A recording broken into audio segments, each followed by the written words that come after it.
आप सबको मेरा हार्दिक प्रणाम। मुझे अफसोस है,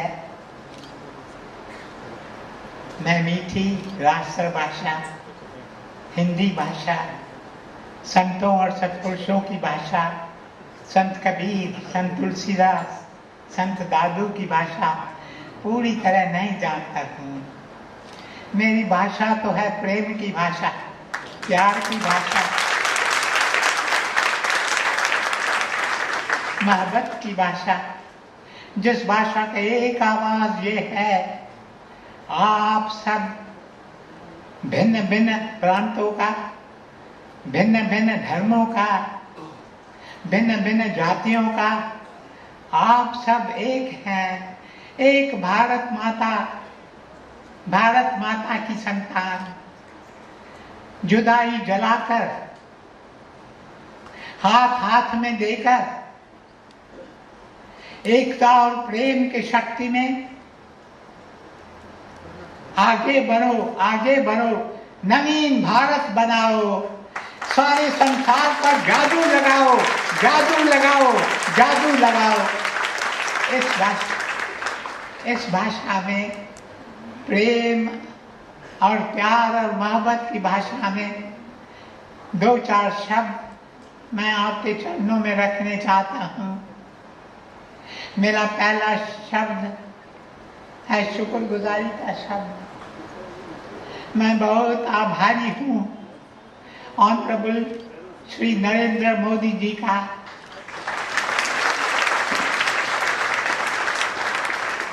I feel grateful to him for having taken time off his busy schedule and come all the way from Ahmedabad to Pune to give us the blessings of his great, beautiful heart.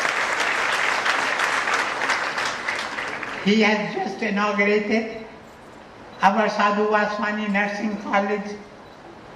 There is lack of good nurses in the Dada Vaswani Nursing College, and humble effort is being made to train nurses to treat every patient as a picture of God, to serve the patients with sincerity and love is truly to worship God.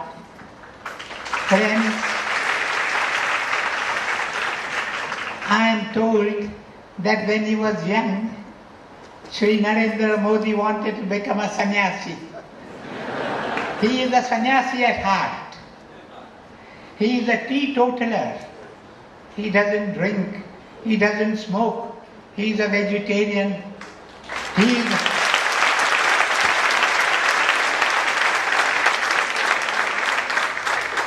is a prolific writer and a poet. Above all, he is a doer. It was James Oliver who said, "The world is blessed not by men who talk of doing things, but the world is blessed by men who do things."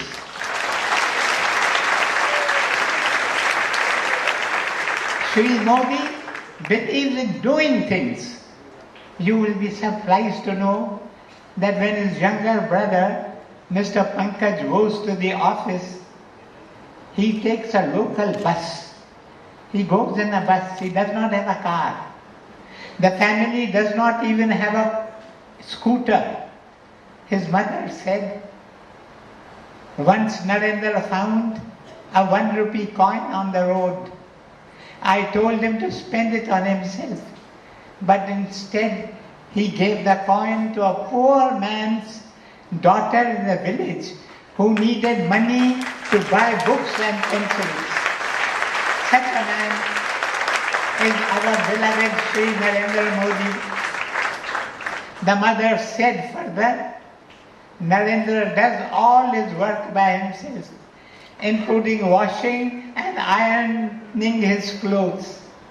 And no matter how cold the winter may be, he always takes bath with cold water.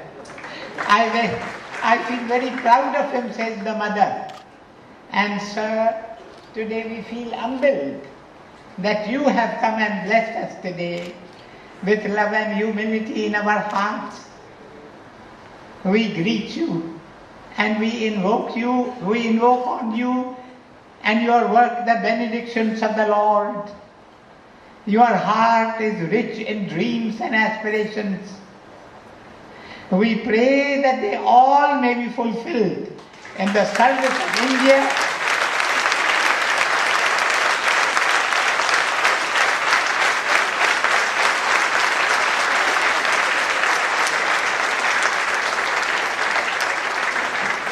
in the service of India, the mother, and India's teeming millions. Friends, 66 years ago, India became independent. The winds of the Spirit swept over the nations, and the voice went forth, "Let India be free," and India became free. And in my heart, that they that guide India, they that govern India, may have the wisdom to be identified with the masses of India. May they have the wisdom to live a life of simplicity and service. These are the two ideals we need today. And until and unless India's ministers and administrators and leaders bear witness in deeds of daily living to these two ideals of simplicity and service, India cannot tread the path of progress.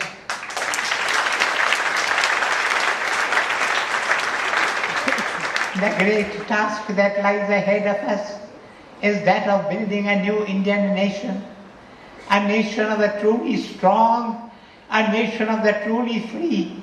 Not yet is India a nation of the truly strong. Not yet is India a nation of the truly free.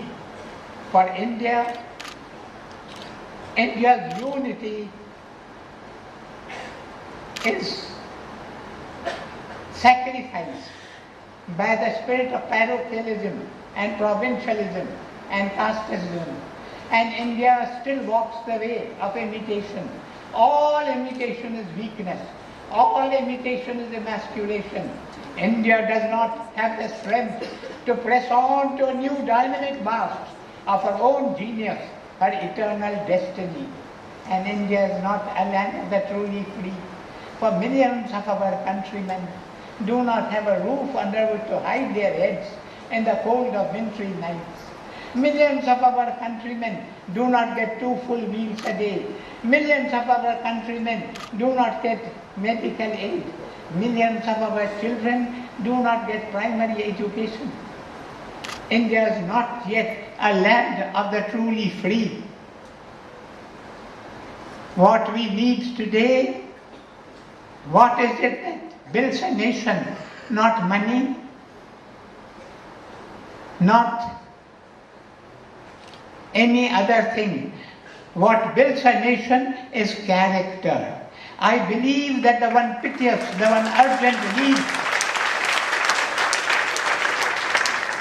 of today is men and women of character. Men and women whom the luster of office will not betray. Men and women whom the gains of office will not lead astray. Men and women who will not scramble for power or position or office, but will use all their power in a spirit of humility in the service of India's teeming millions. Here is one of them.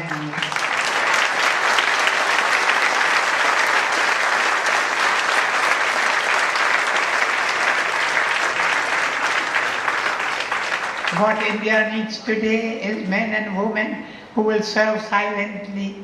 It is the Shakti of silent service that India needs today. Today in our public life, alas, there is so much of noise. There are shouts and shows.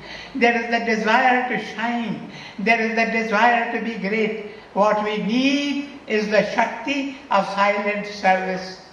I learned the other day of a man who took a number of tins containing milk powder. He wanted to distribute it among the slum dwellers.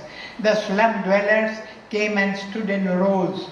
The tins were opened, but this man did not distribute the milk powder. What was the reason? He was waiting for a photographer. The photographer had not arrived. He wanted his photograph to be taken and published in the newspaper. This is not service. This was the death of service. Sometimes I shed tears when I think of the things that we run after: greatness, name, fame, popularity. Not there lies the secret of national strength. The secret of national strength is in the life of those who have learned to serve silently.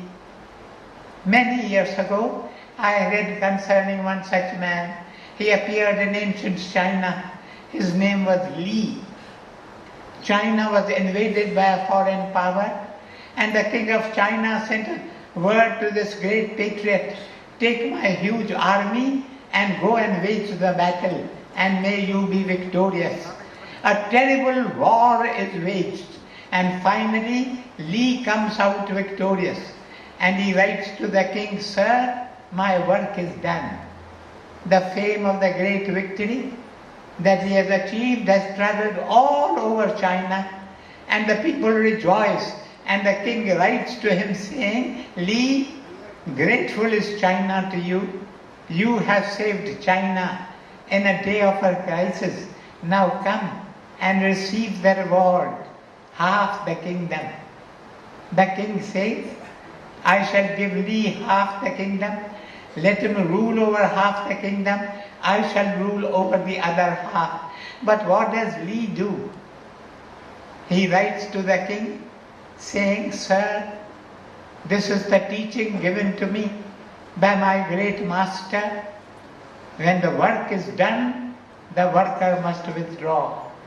My work is done. I seek no reward. Permit to withdraw. And about Li we read that he stepped into a boat and was heard of no more.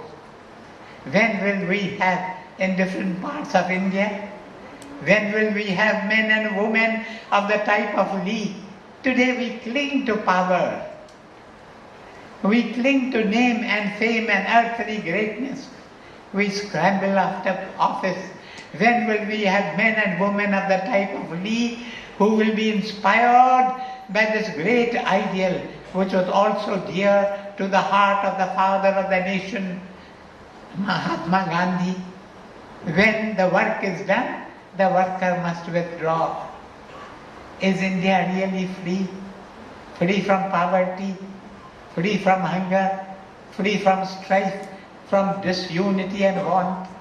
Gurudev Sadhu Vaswani said to us again and again, Gurudev Sadhu Vaswani said, independence is not enough. Unity is needed. Unity is not enough. Emancipation of the poor is needed. What we need is a transfiguration of India. The transfiguration of the Indian as an individual, and also a transfiguration of the social, economic and cultural life of India. We need a Swaraj that will serve the people and that will save the people. Alas, the Swaraj that we see around us is a crumbling edifice. Who will build India anew? Who will rejuvenate the glorious nation and infuse vitality into the country and the people and make this nation stand tall among the global community? It seems to me that we need a leader who will combine the virtues and strengths of a Shivaji Maharaj and the Mahatma Gandhi. A leader who combines courage with conviction. A leader who combines pragmatism with idealism and statesmanship with dedication and self-sacrifice. And how may we all, working together, build the India of the future? I would like to pass on to you, in the time that is yet left to me, a few humble suggestions. Suggestion number one, to the young people of India, I would say, seek not power, seek service. Seek not power, seek service. India needs sipahis, India needs shevakas, India needs soldiers, India needs servants. Are you ready to answer the mother's call to you? India needs volunteers. Volunteers for the nation. We are all still thinking in terms of Maharashtrians and Biharis, in terms of Gujaratis and Punjabis. We still consider ourselves as Hindus, Christians, Muslims. We need to be Indians. We need to become volunteers for India. True Indian volunteers who will put India first. India first. India first. This must be the watchword of everyone who will be a volunteer for India. I am an Indian. I am an Indian. I am an Indian. Suggestion number 2. Our ancient ideals of truth and beauty are embodied in the vision of our goddess Saraswati, the personification of knowledge, culture, art, and music. Is it not significant that Saraswati is also known as Bharati, the embodiment of the gift of Bharat, of the spirit of Bharata, the nation? Bharati is the great knowledge giver, and true knowledge is freedom. And to me, Bharati, Saraswati, is the embodiment of purity and simplicity. Two virtues that all of us need to cultivate. In simplicity is true beauty. In purity is the seed of perfection. Let us aspire to these great ideals. Let us be simple in dress, simple in tie, simple in daily habits. Imbibe this message of simplicity. And suggestion number 3. Today it is fashionable to talk of a globalized world. We call the world a global village, but there is no beauty, no simplicity, no original thinking in this global marketplace. I only see a cult of comfort, a cult of shallow cleverness, a cult of narrow selfishness, a cult of decadence. Dear friends of India, dear Sevakas of India, let us not become slavish imitators of other cults. Let us adore this cult of selfish imitation. Ours is a glorious culture. Current educational system is no better than a prison cell if it keeps you blind to the glory of India's culture and the beauty of Indian ideals. We may have come out of colonial slavery. It is time to come out of mental slavery now. May I say to you, in simplicity is strength. True education must be an emancipation of the mind and the heart.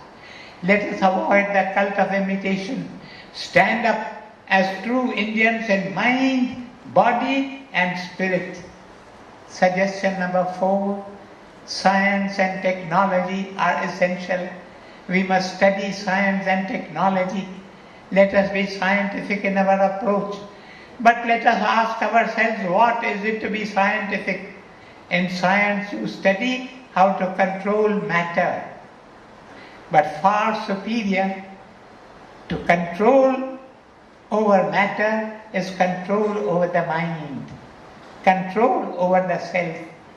The supreme science of self-discipline is what is known as yoga in Indian thought.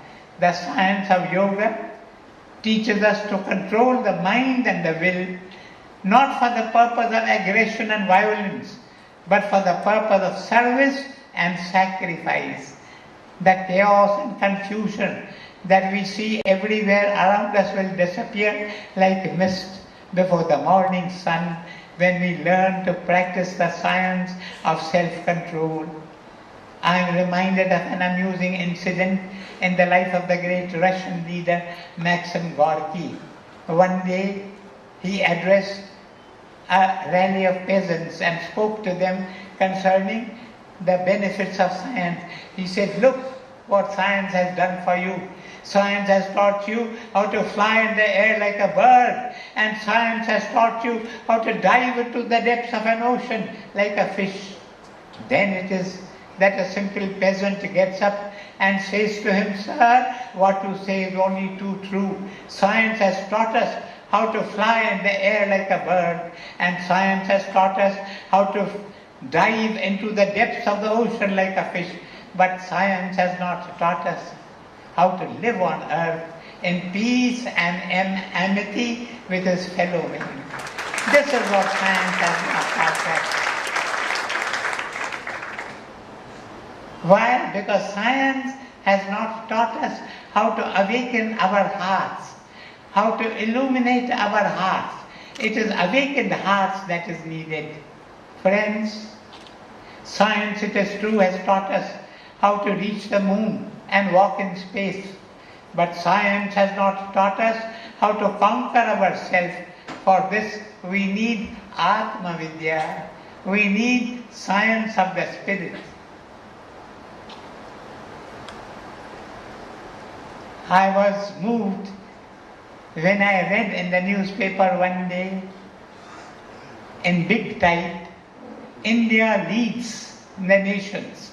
But underneath, in small type, were written the words,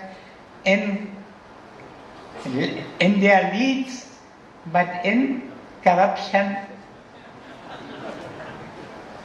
it is number one in the whole world."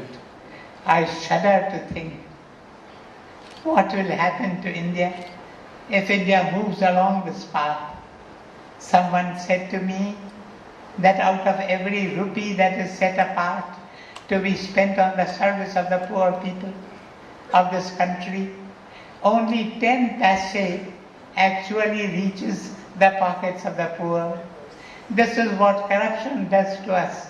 It destroys the soul of this country, which brings me to the next point that I wish to make today. Suggestion number 5.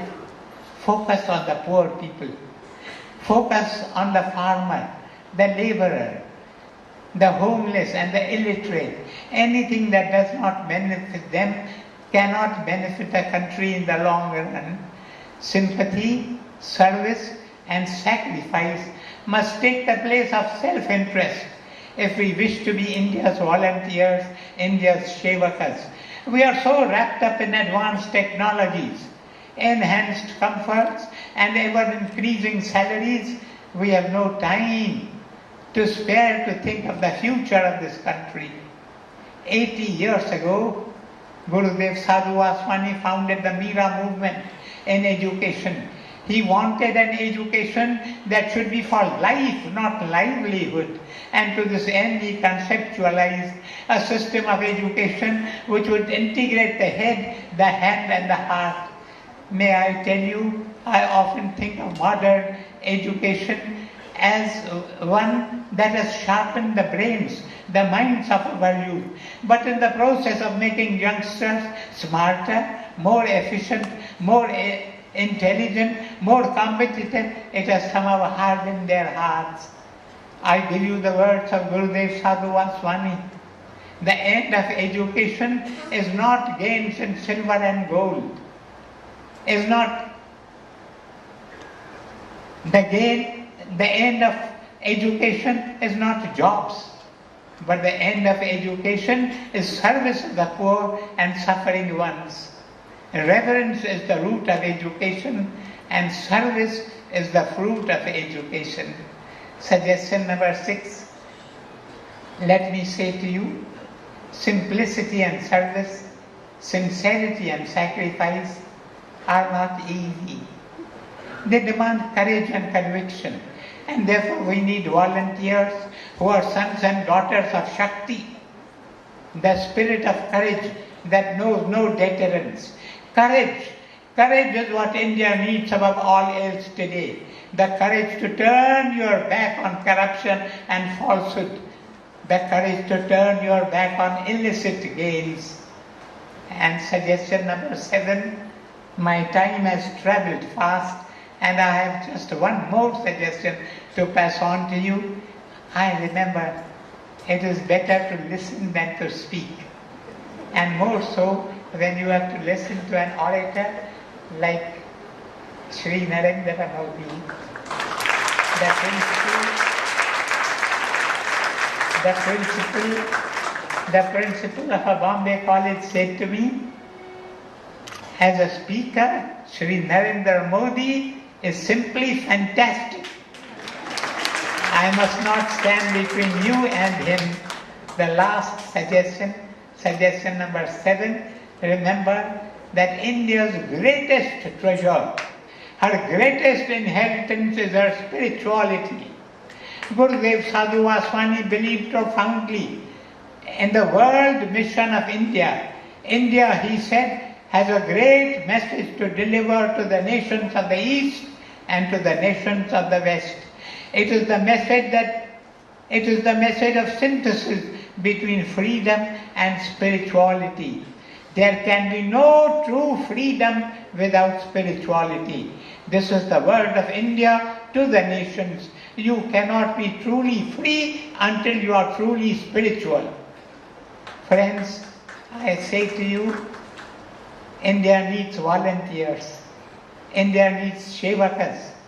India needs Sipahis. India needs builders. India needs architects who will build her future and ensure her great destiny. Would you be these volunteers, these helpers, these healers, these builders and these soldiers? Then undertake the tapasya of nation building, the yajna of true patriotism. For make no mistake, it is a tapasya, it is a test of sacrifice, it is an ordeal by fire. Do you have the courage, the idealism, the spiritual strength that this great task calls for? If you do, then this country is truly blessed. And to all of you who wish to be volunteers, I end with this message: put India first, put India first, put India first.